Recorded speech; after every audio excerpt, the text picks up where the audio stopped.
We're voting.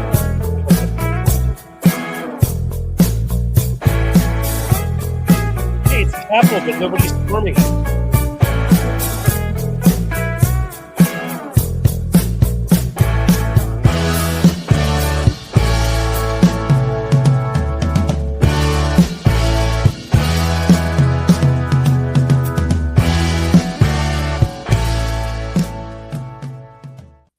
Welcome back, folks, to Amped Up with Cliff Schechter. I'm Cliff Schechter, and we've got a great guest today. I've got Walter Rhein is joining us. What are you, Girl Dad, I believe is your title? Yes. I mean, Cliff, I got to say, I mean, Walter not only is a great writer and has a terrific Substack, he is a rising star when it comes to the genre of philosophy. Is that about right, Walter? I mean, I just picked a category. I hope it fits, but it's been awesome. I think to myself sometimes Rousseau, Descartes, and then there's Walter Rhein. And so he's making his appearance, which is important.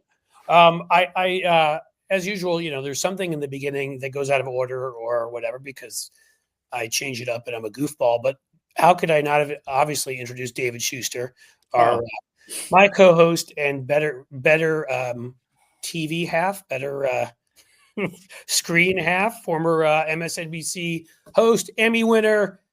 And that is my cue to ask Walter a question. Walter, you were just saying a moment ago, you're about an hour outside of Minneapolis. You got kids there. They stayed home from school. What's the mood across the state or in the community where you are? Yeah, it was bad. I mean, last night I didn't sleep much. I had a really hard night and just kind of up. And I just elected to just not send my kids to school today. And the concern is there's some activity where they're pushing, there's some pushback in Minnesota to get ice out of there. And of course, we're right on one of the main highways where I live. So, we've just been worried about them coming this way. And this is just unacceptable that, and this isn't the first day. This is basically goes back since that, post-turtle Nepo baby came down the golden elevator. From that day, racists have been approaching my family and threatening them and harassing them. So this is 10 years of this crap now. And I just don't think I should have to live like this. Walter, I had a fascinating conversation with my 12-year-old daughter last night to try to explain what had happened in Minneapolis and what ICE was doing and how it was what they did was criminal and why there's what the reaction was from the Trump administration and why that was so outrageous. But how have you explained it to your kids? I mean, you're right there. They're literally feeling it and breathing it. Well, it's just been one of these things. Me starting as a writer happened when my kids were like 6 or 7 and we were at the drive-through. I walked to get some popcorn. I came back and just to catch somebody say to my infant child, "This is America. We speak English," because we're a Spanish-speaking household. My wife's an immigrant. And I came up on the tail end of this. I'm like, "Excuse me, you got something to say?" And the guy just, runs off. And these tough guys are always there to hassle women and children, but they won't talk to an adult about it, and they always hide it.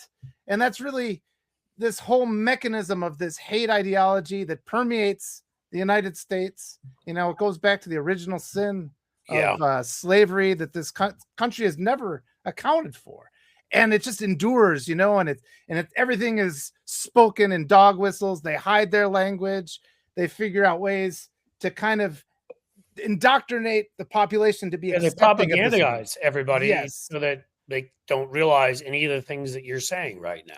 Yes. And that's why nobody's reacting. Enough people. Yeah. Right. Sorry. We need to activate people. No, I was just saying that's why we have to activate people because everybody's still way too passive. And, people are like, well, we'll have the elections and we'll be able to. There's so much we can do right now. There's so much we have to do now. I mean, the regime is already smearing the good name of Nicole Good. And it's just like they want to save their own butts about this, and of course we have to stand up for what's right. And I just took in something you said there. I had to comment on, and again, this is sort of the it's been referred to as the boiling of the frog, which is I've been told not an accurate actual analogy, but everybody knows what it means, so we'll use it.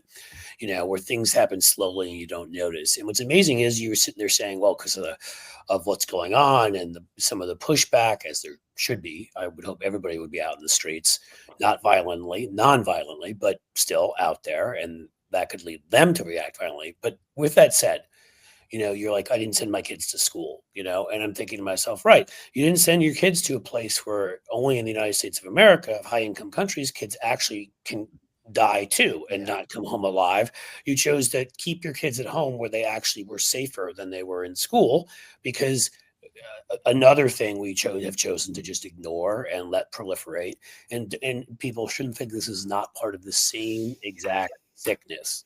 Yes. I made a point yesterday. I went nuts in the afternoon. I just was so angry, and I did a impromptu live comparing, Rosa Elena Gonzalez, who's an 80-year-old Venezuelan woman living peacefully in her apartment in Caracas until we bombed the shit out of it and destroyed it and murdered her. Yeah. And what happened to Renee Nicole Good at the hands of ICE fascists shooting her in the back of the head. And that is all of a piece. And it also is with anybody can carry a gun into one of our kids' schools. It's that this ridiculous obsession with and profiting off of violence that, in this country, my God, you say the word, and we can say it here, fuck, and like, oh, everybody on the right, the police are losing their minds over it. Maybe what the real perversion is are children being slaughtered. Maybe blowing up an 80-year-old woman's home in Venezuela, a country we didn't declare war against, that we're committing war crimes even being there. Maybe that's a perversion. Maybe shooting a woman in the back of the head because she tried to drive away from masked men who wouldn't identify themselves. Perversion. I don't know. Maybe we should think about it that fucking way. Yeah.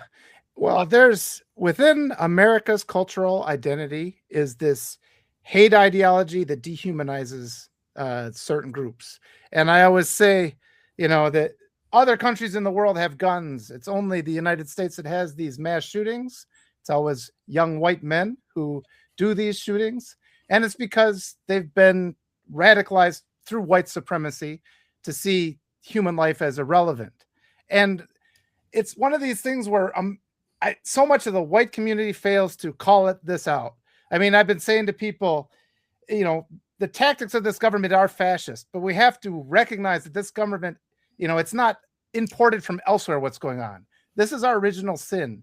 This is a white supremacist regime. They are the continuation of the Confederacy. They're the KKK. They're in charge. They've made Antifa, a terrorist group, but the KKK has never been designated as a terrorist group. We just pretend that those things don't exist. And this hate ideology radicalizes kids and makes them think. And it's everything in American culture. American exceptionalism is another way of just saying supremacy, telling us that our country is the best, other countries are bad. They're willing to bomb other countries. They don't even think about the casualties, because so many people in the United States of America have internalized that they think people from South America are subhuman. And that's abhorrent. And it's something we need to talk about. And this is what happens when you don't teach the honest truth about our country. Well, it's also, I'll let David talk about it, but I think it's an important point to say that it's also what happens when you let one group of lunatics with money build an enormous propaganda, which they call media, but that's propaganda infrastructure. And we do nothing, to regulate it, which we can do within our laws, certainly before this Supreme Court came along and made things up. B, you do nothing to counter it by building up something on the left to respond to it. So all you have is corporate media that won't, and so they can keep dehumanizing brown people, black people, everybody as often as they want. And it, we're finally growing in spaces like YouTube and Substack, but I mean, we're nowhere near where they are.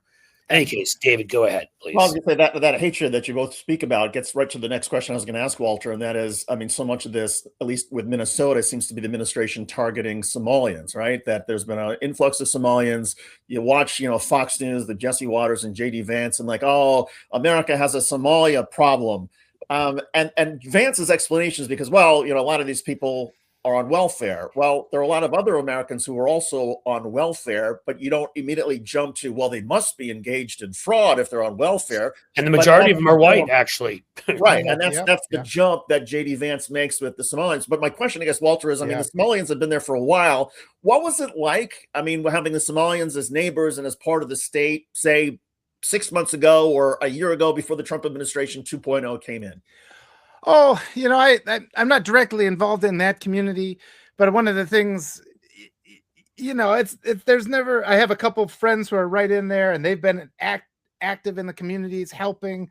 It's a kind community. That YouTube video came out that was just complete nonsense, and it's so offensive to see this propaganda mechanism where they can fabricate these things to just incite violence. But this has been going back a long time.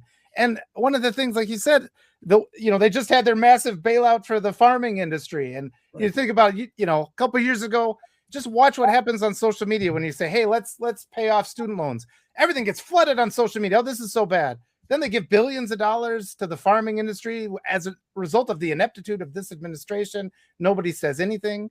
And I often go back and say, we talk about taxing the rich, but the reality is this country gives billions and billions and billions. It gives billions to billionaires.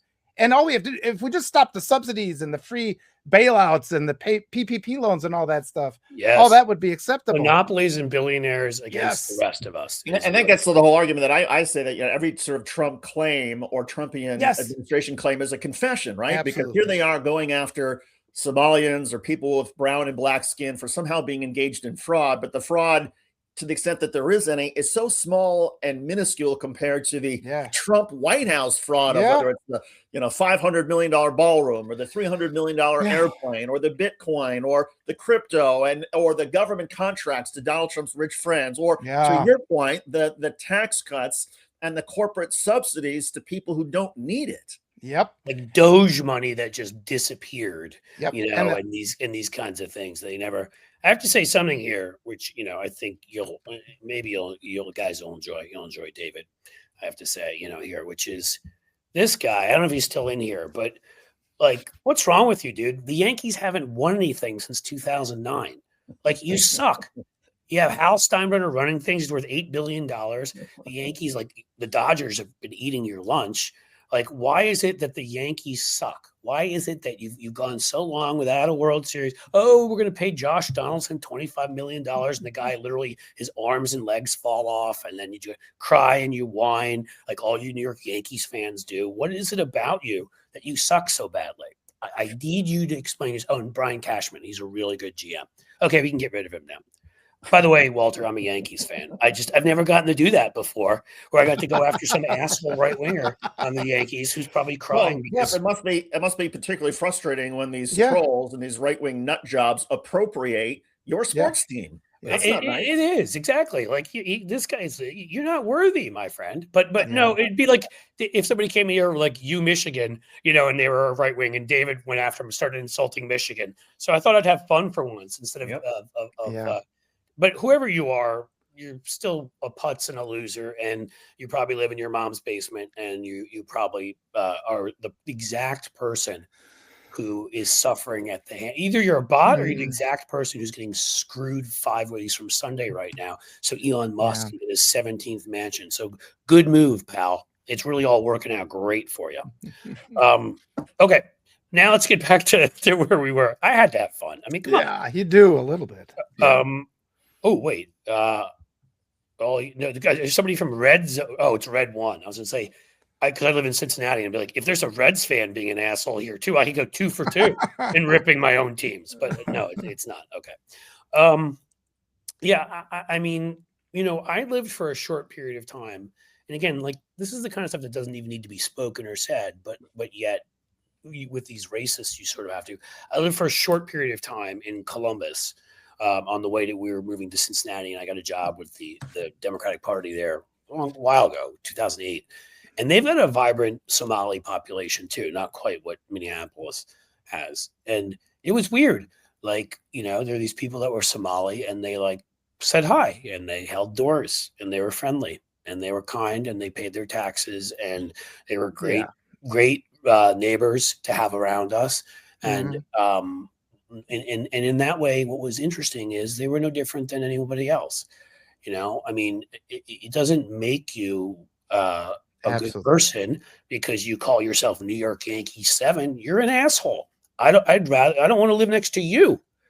But the Somalian population, considering it's more the people we're talking about who have most abused welfare are white people. Yes. The people that have most abused subsidies are white people. And I don't like singling out any group of people. I don't like doing that as a thing, but I think as a white guy, I have to do that, especially as a white straight guy.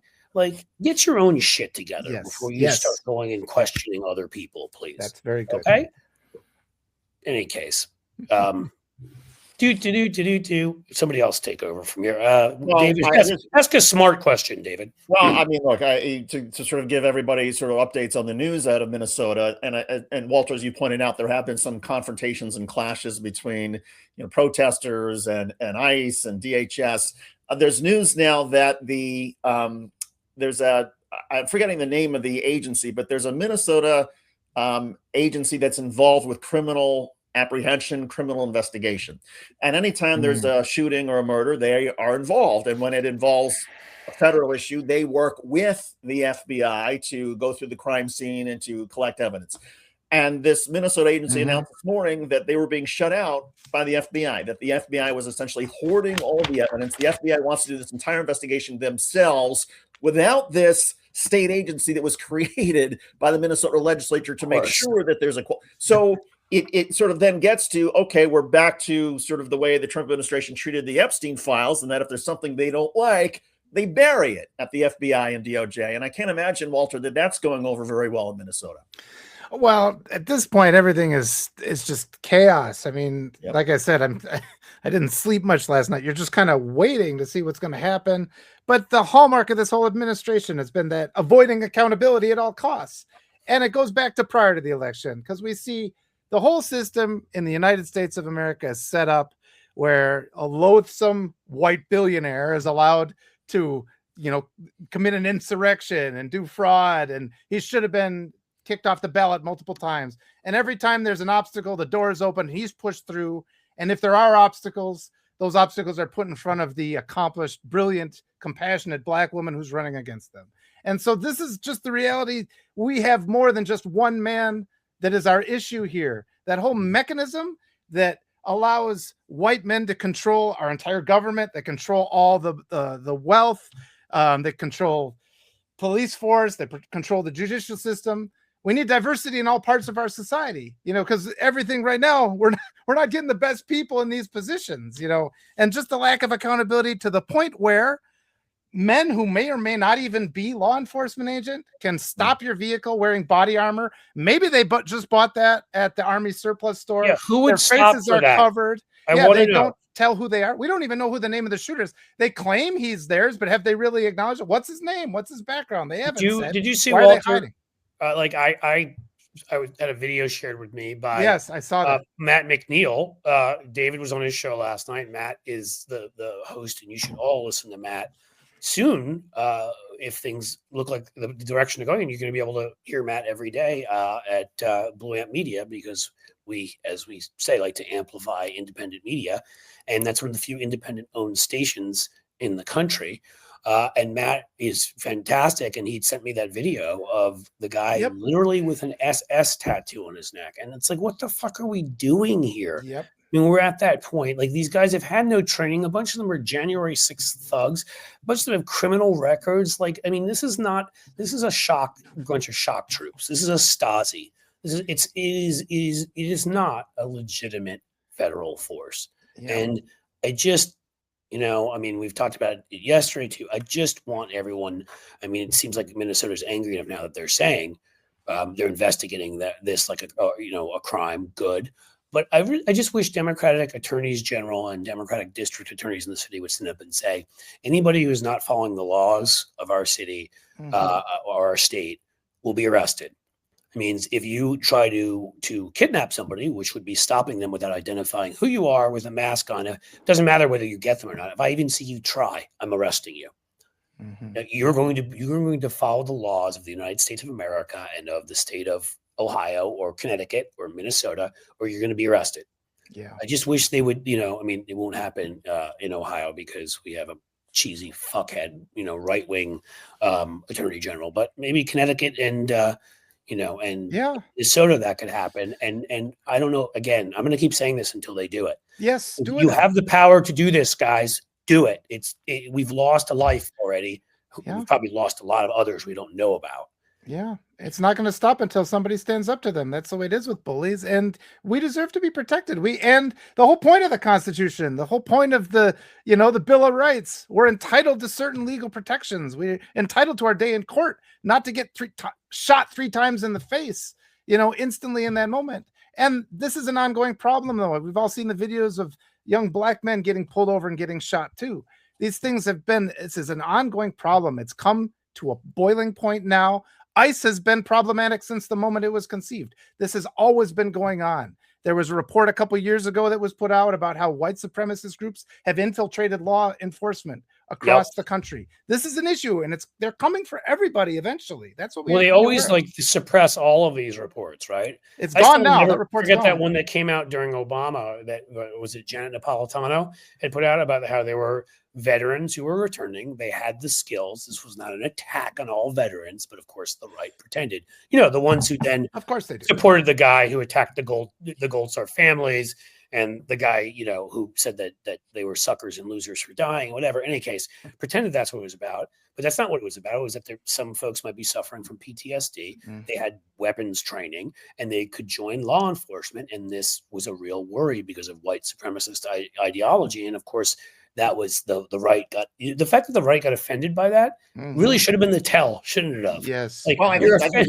the other tell about how things are different, right? Because you can always make the argument that that ICE has been bad from the start, that it's always been attractive to white nationalists and to lunatics and all that. But the difference, and I think this is where it's so troubling to a lot of us, is that now this is institutionalized among our leadership, right? Because you can take any organization, you can take media, you can take journalism, you can take police. There's always going to be bad apples. The difference, though, is that if this was just, okay, it's a bad apple, it's a guy who did something he shouldn't have, then the response from leadership yesterday, from Kristi Noem, from Donald Trump, would have been something tragic happened. Yeah. We don't know what. We're not going to comment until the investigation is complete. Instead, that's what a professional would say, right? They went right to blaming the victim. You had, J.D. Vance calling this a deranged leftist. I mean, they are smearing the woman who was killed. And to me, that's the reveal, that this is not just about, looking the other way, about, the white supremacists and the J6ers who are part of ICE and DHS. Now there's an active encouragement of this from the top of American leadership. They are actively, for whether it's fascist reasons or control or power, but they are institutionally trying to promote this horrific atmosphere of hatred and bigotry and division. And maybe that's always existed in the United States, but I don't think we've ever seen it promoted from the top the way we've seen it over the last, during the Trump administrations. I've been calling it ethnic cleansing, what they've been doing, which is a sanitized way of saying genocide, but they're trying to remove everybody. I mean, you look at the Kavanaugh stops where he specifically says in his just offensive ruling that if somebody is speaking Spanish or speaking English with an accent, that all of a sudden that's probable cause to grab them. Yeah, and it's just like, you want to know what might be probable cause? You know whose family that is, everybody? Yeah. Look at the fat white guy on the left side. Well, left side for me. That's J.D. Vance's family. I wonder, I mean, these guys never think that this kind of thing is going to harm them, but his kids can't always be with him. I mean, I guess they've got Secret Service protection at this point. But you know what? All these other family members can't always be with him. And what he is doing every day with the kind of racism he's spewing, he lives about a mile down the road from here, and I think I could smell him from here. It makes me sick.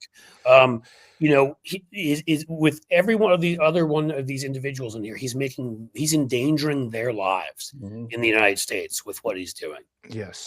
And yet, not a second thought, because power.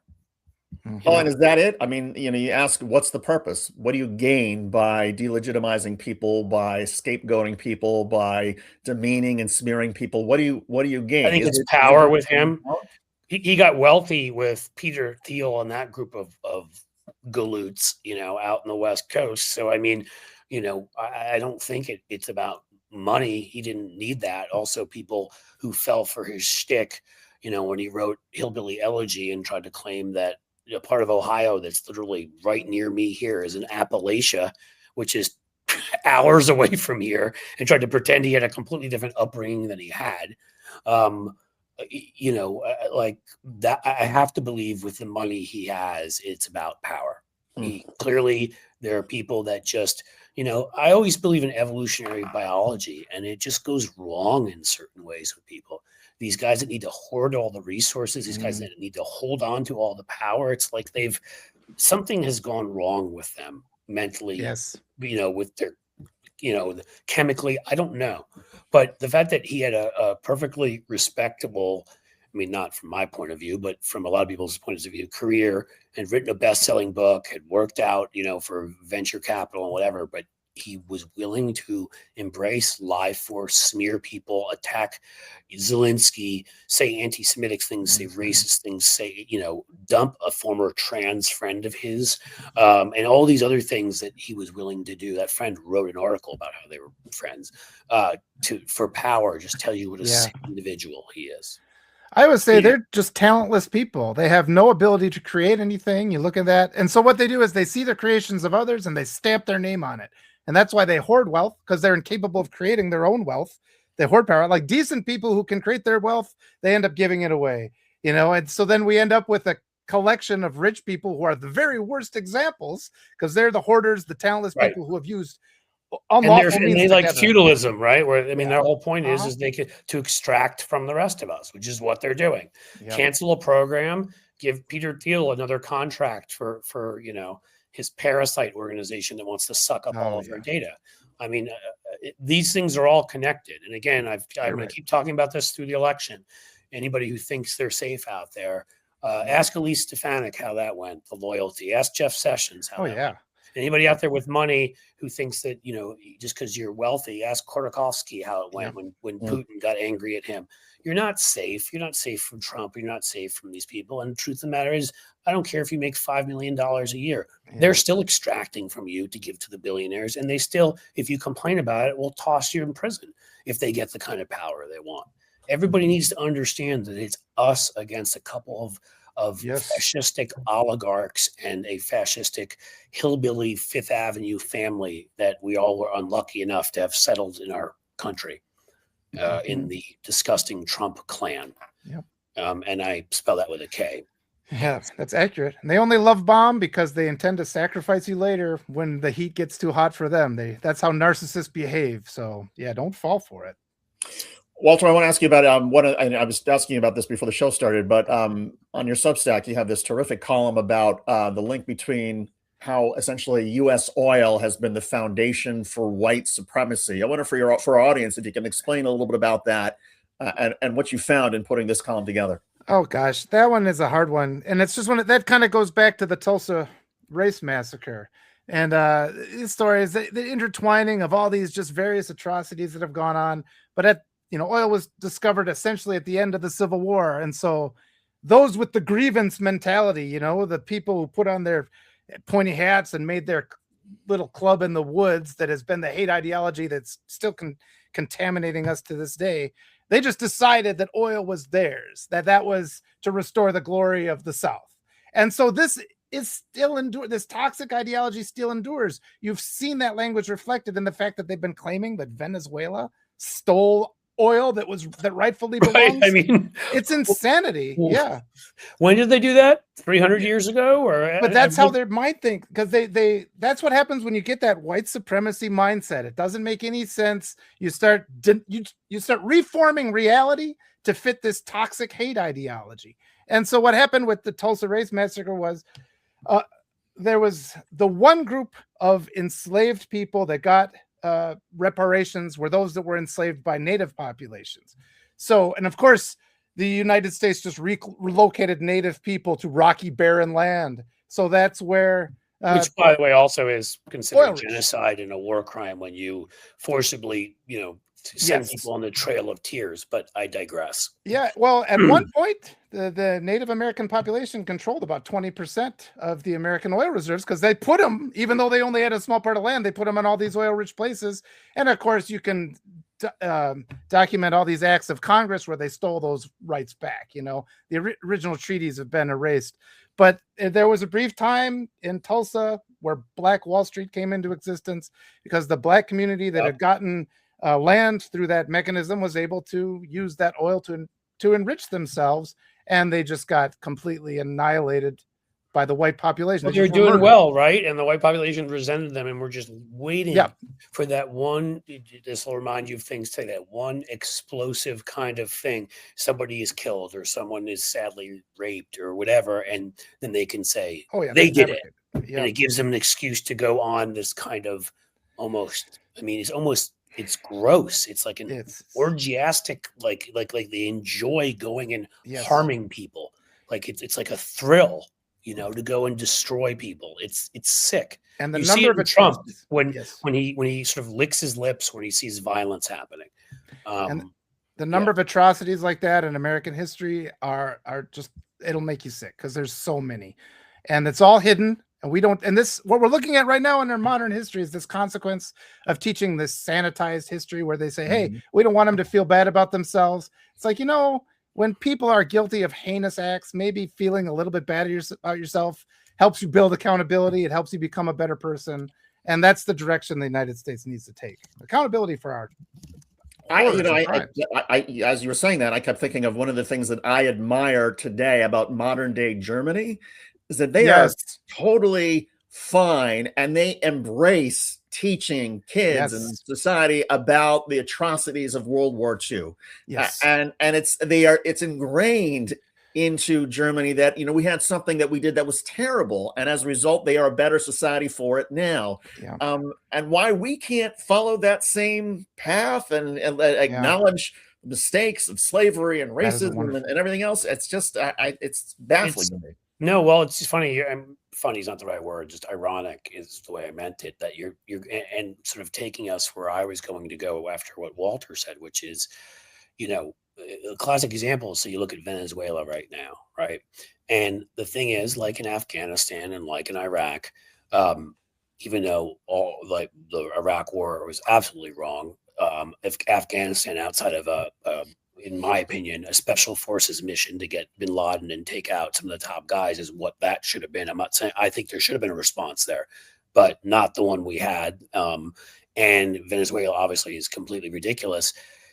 If you're not willing to commit and say we're going to be there for 50 to 75 years building civil institutions and building up a democratic culture, you're not going to end up getting what you want anyhow. You're going to get chaos. And I bring this up because, you know, with regard to what you were just saying, David, that you know, the original sin may have been slavery, but this was sin 1A, which was when Rutherford Hayes, to get, of course, Florida in the election that was disputed between him and Samuel Tilden, and I believe it was 1872, was it? His deal with them was we would pull out of Reconstruction if he would get the electoral votes. And that's what happened. And so Grant, who was smeared by all of history, all these historians of the time that were lost causers because, you know, of the fact that he was to the left of Lincoln on race. He actually believed at that period of time that black and white were equal, not just that we shouldn't have slaves. And so he pushed Reconstruction. And that's why you had black owners of farmers, owners of businesses, Congress members, governors, senators. And that was, I don't know that the problem is, I don't know that we can do now. Like we needed to do it then. We needed to break that white supremacist Southern culture in a million little pieces, just the way we needed to break the Nazi culture into a million little pieces. And, you know, the racist Japanese-based culture that they started their war on into a million little pieces. And we didn't. And we are still living with that. Instead, we went exactly backwards. Like they integrated baseball, they unintegrated it. You know, just things like that. And I don't know. I mean, again, I'm not an expert sociologist. Are there things there's a lot we can do today, but we can never get back that period of time when we could have kind of constituted that culture like we did in Germany and Japan. We failed there.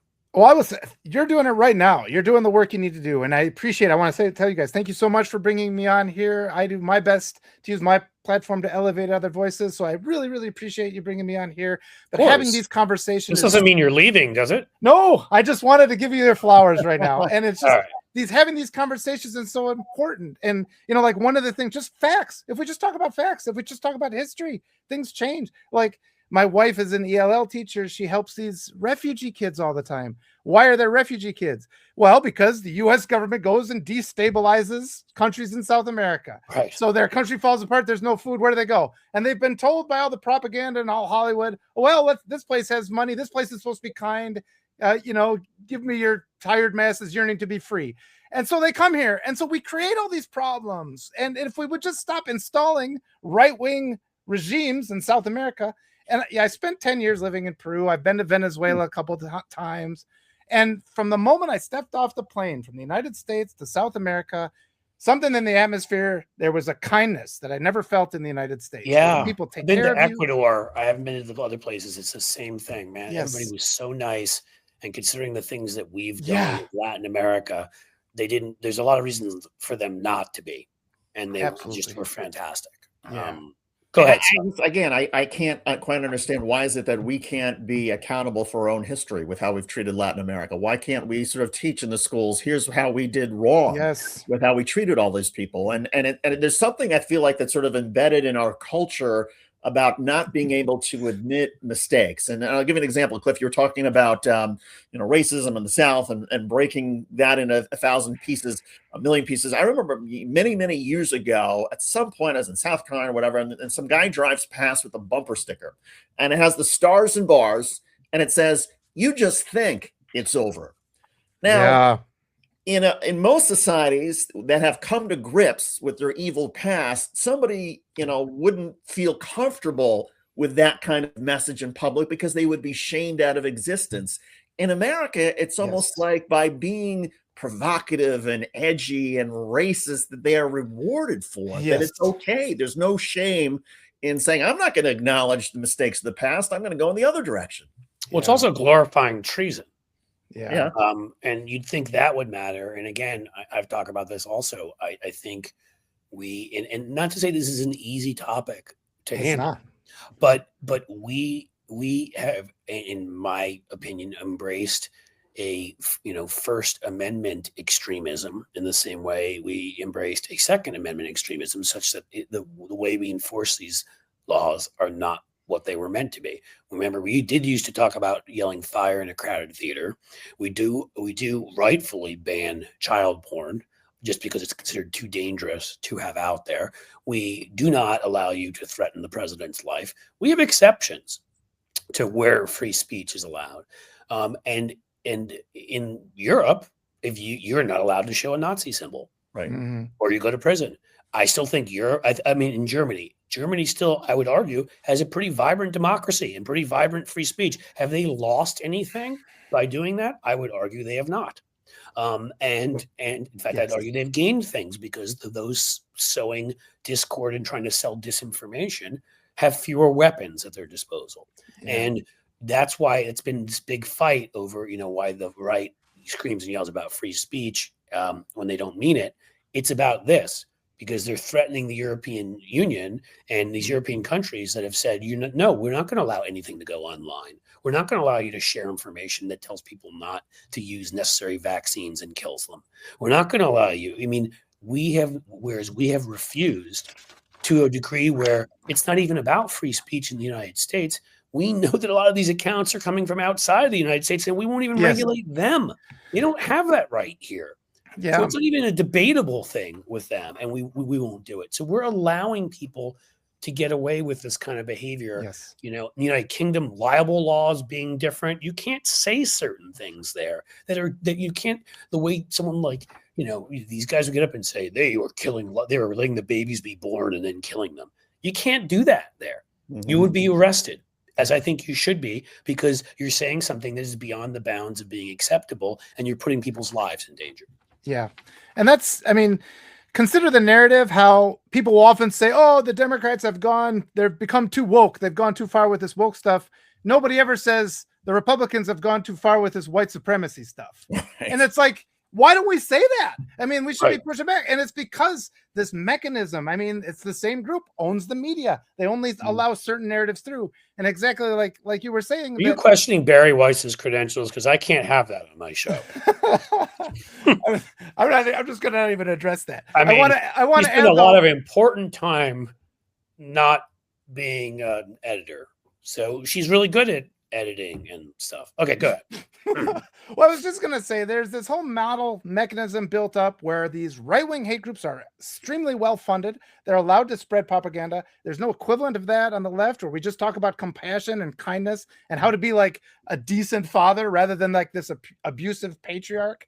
So there's this massive gap where we're not even allowed to answer. And it's all in service to this unjust mechanism of white supremacy by which, as we said before, all the white men are able to get all the money and own all the positions of power. And until we start dismantling that and allow alternate perspectives, people that are actually qualified, people are actually experts to tell our kids what's best for them medically, this society doesn't have a chance of survival. I mean, well, I would argue, Walter, I mean, I don't know if you fully disagree. I'm not going to fully disagree with you. Obviously, with you to a lot. And right now, I 100% agree with you. I think we were moving since at least sort of the 90s in that direction. Maybe I would argue too slowly, but there's no doubt if you look at stats, you're starting to get more diversity in places, in business and in government. And we elected, I'm not going to be, we elected Obama, everything was solved, but we did elect Obama, and we do have a black Supreme Court justice. In other words, we embraced the mentality of we want diversity because everyone who has different life experiences have different things to bring to the table. You should want that. And again, don't get me wrong, we still have a long way to go, but I would argue we were moving in that direction. And then this gelatinous Jabberwocky creep came down the escalator, almost broke it. And ever since then, he and his wife, who, by the way, we've never had explained how she got to stay here with her visa and what the deal is there, which would be nice to know if you really want to kick out immigrants. The fact that there's inconsistencies in her story and Elon Musk's, you'd find interesting.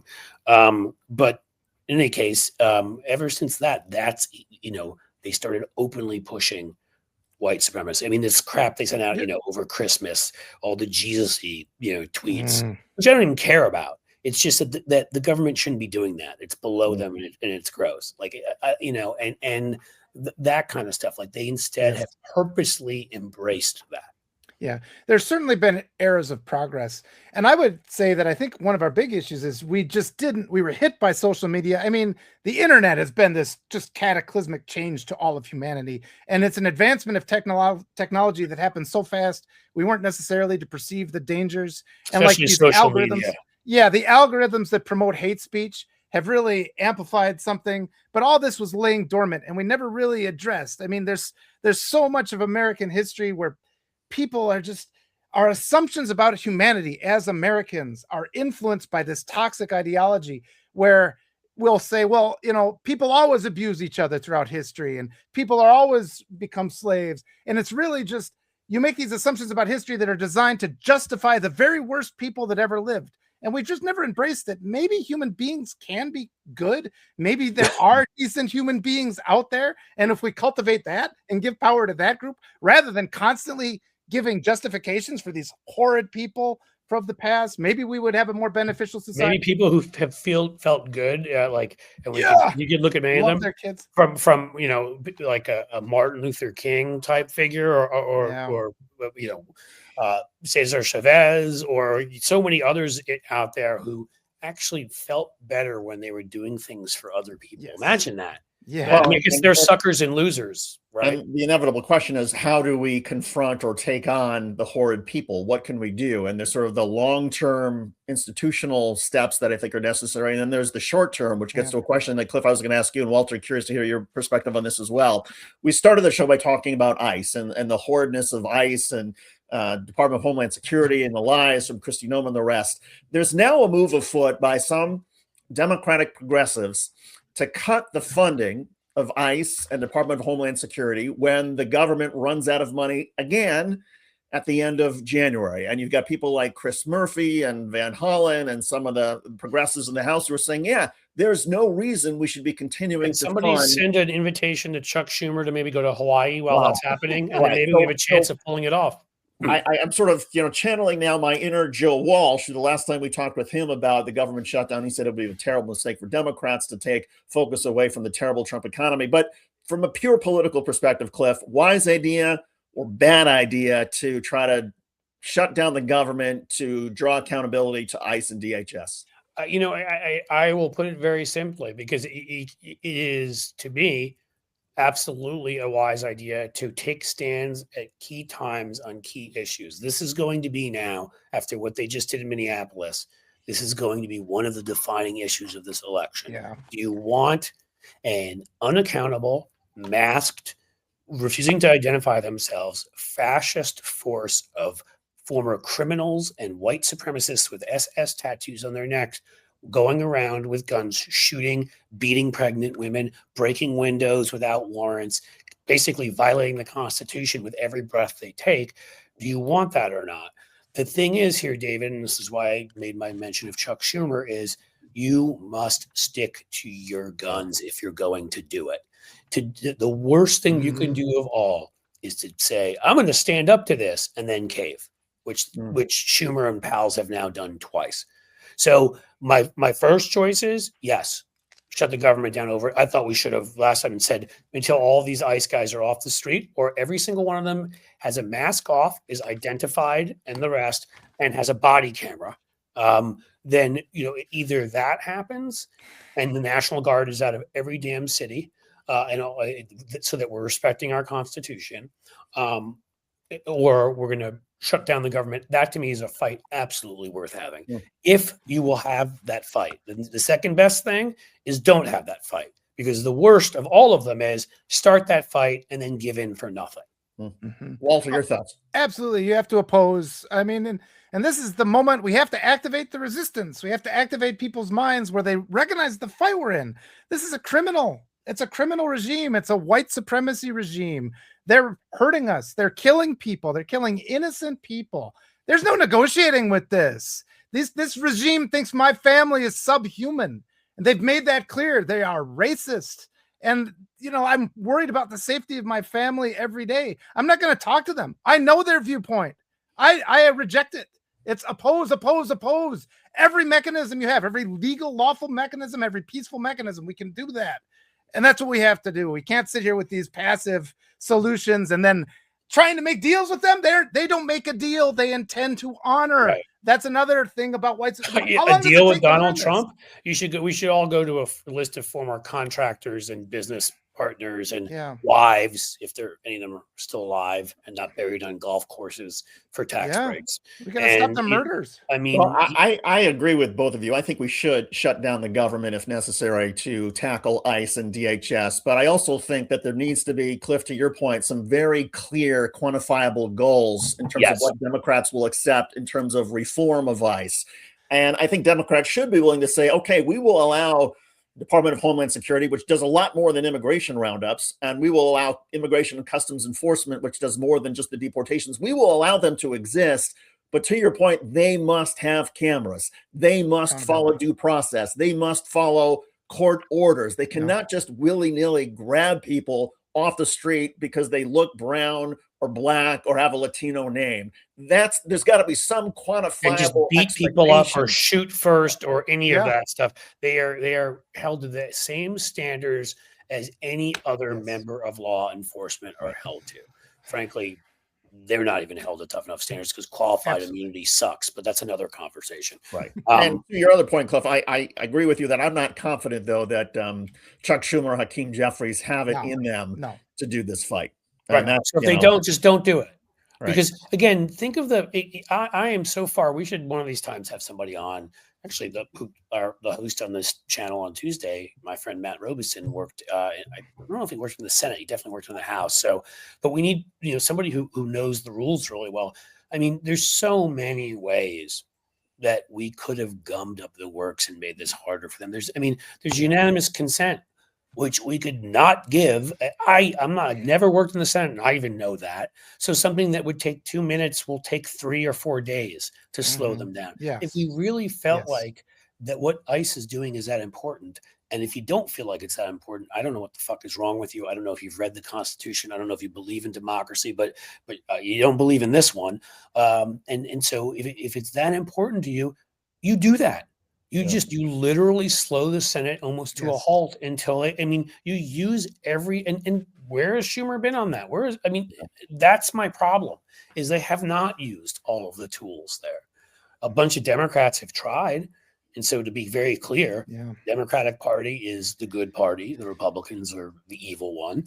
The Democrats have some amazing members who, if you mentioned Chris Murphy, who fought like hell. Van Hollen is another one comes to mind. Tammy Duckworth comes to mind. Our problem is our leadership sucks, and we have been unable to replace them. And we need to replace them with people that actually understand tactics, strategy, and messaging, and have the courage to enact all three. Absolutely. Well, and you'll appreciate, Cliff, because Amy Klobuchar, Minnesota senator, who's technically part of the Democratic leadership, and I think close to Chuck Schumer, she gave this when she was asked about whether government should be defunded because of ICE, and she gave this thing. Well, I'm pained by what happened in Minnesota, and it's something that should be. I think she said something like it should be studied. If you say pained, then I actually don't even want to hear the rest of your sentence. Yeah, I agree. Yeah. When you start off like that, like with Hakeem Jeffrey's statement in Venezuela, pursuant to the Constitution. Okay, shut the fuck up. Yeah. Nobody speaks like that. I don't want to hear what you have to say anymore. If you don't start with the illegal attack, the war crime committed by Donald Trump, by the way, convicted felon. Yeah, that's the way, and that's what Seth Moulton did, and that's why Seth Moulton on that, that's the kind of leadership. And Hakeem Jeffries, he's almost there. I mean, in his language, he said what happened in Minnesota was an abomination, and he said that was a flat-out, stone-cold liar. Okay, yes, we agree with you, and because of that, take that next step. Shut down the government, shut down ICE and DHS. You've just made your case. Right. I think there's some consultants within the Democratic Party that are deliberately sabotaging them because their message is so bad. I mean, you look at some of the things that James Carville has said over the years, like telling Obama to go take a toke on a crack pipe. He said that. And it's like, we can't have that kind of language and listening to these people that take the wind out of our sails. And that's what we always see out of the Democrats. Right when they start to make progress. People that say, just step back and let them, hang themselves, the old line goes and whatever. And it's like, every time that line is given, that is the dumbest. You put your foot on the fucking accelerator and you from like an action movie, go flying through a fucking wall or a window. When the other side, is in trouble because they've got internal strife, and Marjorie Taylor Greene's fighting with Donald Trump, and they're doing something that's unpopular and they're in trouble, is when you come out and you message and you attack and you attack and you attack. It's not when you just hide somewhere and let them. I mean, again. I think for the environment maybe we're in the 90s, James Carville was a good strategist, but it's been a long time since he should have been put out to pasture. I don't know what world he's living in now, but it's not the one that I'm seeing every day. And again, as somebody who was one of those Democratic consultants, I can speak to that. Like, I've been in plenty of those rooms, and I wish it were only a few, like you said, Walter, but it's not even a few. There's a whole lot who are just thinking about what their cut of the ad buy is going to be. And I hate saying this because I have some friends who are really good friends who are among that group, who are good people, who do care about what is best for the country and not just, making the most money. But there's also a big group of them who and they've hung around Washington for fucking ever. Yeah. Most of them are a decade older than me, and they just need to go away. Yeah. And again, thank you guys. Cause I mean, I'm a little blue dot in a red county, and it's just like every day I talk to 2 out of every 3 people I talk to are supporters of this regime. And I think voices like mine get overlooked. I mean, the Democratic strategy is always only the blue wall. And it's like, we need to win all the states. That's what we need, a larger strategy. We got to think bigger. Well, I mean, think about it.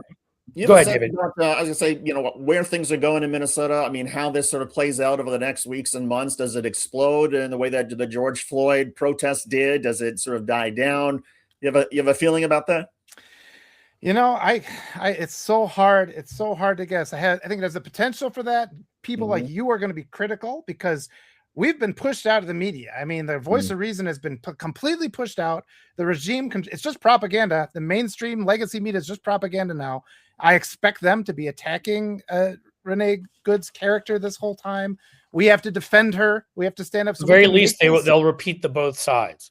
Well, some people, that's just it won't matter what the objective truth is of what she's done in her life. Well, some people say she's a horrible criminal who had it coming. Other people say she was a nice person. Or the one that I not love, but I mean, facetious here. The one is that, well, some people say the video shows the officer shooting from the side, and some people say no. And I'm like, some people just look at the video. There are things that are fact. There are things like science and history. There are actual facts where it's not some people.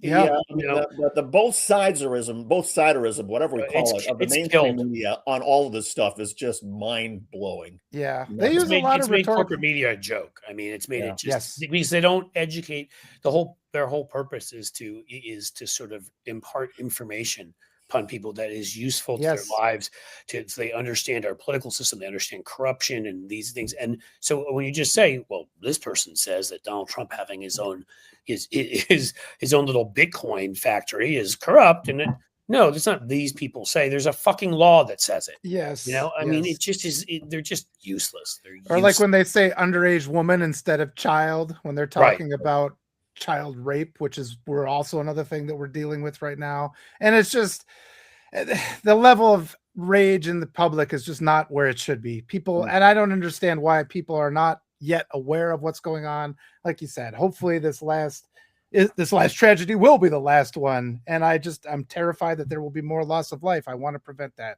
because I care about human beings.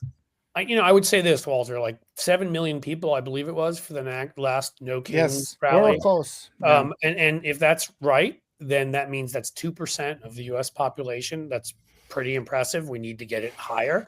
I think there are. I would. Here's what I would say to what you said, which is, considering the record of these people, which again, somewhere between, I don't know, Suharto and Idi Amin, there should be a hell of a lot more people angry and disgusted. And yes, it should be 75% of us out in the street. So I will agree with you, but I think for nuance sake, there are. I mean, when you see Democratic candidates for statewide office in Georgia winning by 24 points, when you see that we hadn't had a Democratic mayor in Miami in 20 or rather 30 years, and we win by 20 points, there are a lot of very angry people. There are a lot of people who are rising up. There are a lot of people whose opinions have been changed. I started yesterday on the live that I did, referring to it. There's two different gyms I go here for various reasons, and one of them I refer to as MAGA gym because I overhear these folks talking about it. I'm going to start quoting them more often, and and I'm not going to do anything pretend. If they say stuff that's bad for us, I'm not going to be like that stupid kid that used to say, I overheard in a coffee shop that these liberals love Trump. I'll be a woman who's like been a Tucker Carlson and a Trumper and all this stuff, and just like yesterday, she was talking about how Trump is controlled by Putin and all of this stuff, and she's lost faith in him. I mean, again, that's good. Again, that's anecdotal. At the same time, it's also that's what focus groups are. And this is my little focus group that I'll keep repeating. I do think more people on the Trump side are becoming more disengaged, and more people on our side of things are becoming more active. I'm just as concerned by the mechanism that allowed him to take power as I am by the man himself. And I think we can't take our eye off the ball. There have a lot of things to fix. We can't just go back to the Biden era and think like that's fine. There's a lot of we need new institutions. This needs to be healthcare, needs to be like FDR, like Teddy Roosevelt, like Lincoln. Like this guy has shown us the many loopholes, the many conflicts of interest that we can't enforce or whatever. There needs to be a whole new period of activism, and that's why we need to have the people out there right now who understand election security, who understand. I'm talking about physical security of people there too. Recounts. We need to make sure that this election goes the way it should, because it will be, if people vote, get out there and have the opportunity. If we have the kind of wave we could have, not a win, an enormous ass kicking. That's what we need to be able to put the changes in place And some of those changes are already underway, including a whole new media. And related to that, Walter, you're on Substack. Where can everybody find you and your amazing work? Oh gosh, thank you so much, guys. Yeah, I'm on I'd Rather Be Writing. It's here on Substack. Yeah, I'm just really so happy with you guys. I really appreciate this time that you spent with me. No, but we want your people to find you. So yeah, I think that's all I have to say, right? I'd rather be writing on Substack. You could find me there. That's good enough. I'd rather be writing. That's the name of the Substack, right? Well, I started off, I was just writing advice, and then I got pulled into this where I'd kind of like to just go back to telling the stories I write them for my kids, you know? And you know what's cool, guys? Everybody out there? I know. Wouldn't you rather do that? Yeah, wouldn't that be nice? Is if you go to Walter's Substack and you get a paid subscription, then you're supporting him, and then he's able to grow, and independent media grows. Same with Blue Amp. If you go to us and you give us a paid subscription, guess what? We can have more people writing more stories, holding more live streams, breaking more stories. So go and subscribe to Walter's and subscribe to ours. And if you can pay, do that, because we'll only all grow. And then there'll be an actual real media out there. It'll be amazing. And as I like to say, Cliff, just like with voting and just like helping your fellow human beings, you will feel better about yourself when you send that $5 a month or whatever it is to Blue Amp or to Walter or your other favorite progressives. It'll make you feel good. Yep. And we do have the power to change these things. We do have the power. And every day talking to wonderful people like you gives me new ideas. It reinforces my ideas, helps me fix things, get better, get bigger. And this community has been so special. Without Substack and this wonderful community, this would have been a really hard year. So thank you. And it's been a really hard year anyhow. It was. Yeah. Holy cow. David, I believe, because the theme of children has children to go pick up from school. Oh, I like this, though. I can't leave without this because this is nice. Oh boy. I mean, you have to give credit to this person because, like, normally I wouldn't expect. I mean, I guess he's got 5 fingers, so he could sit there and count out to 3. If there had been like 12 of us on this, imagine how perplexed he would have been. Cliff, if we're getting trolled by people who actually want to take the time to come on a Blue Amp Media to call us morons or whatever, we're doing something right. Cool, thanks for the algorithm boost, Guy Fawkes. We appreciate it. All right, Walter, great having you on. Thank you so much, Cliff. Great show as always. Thank you, my friend. We'll talk soon. You guys are awesome, and as the sun sets slowly in the west, we bid you a fond farewell.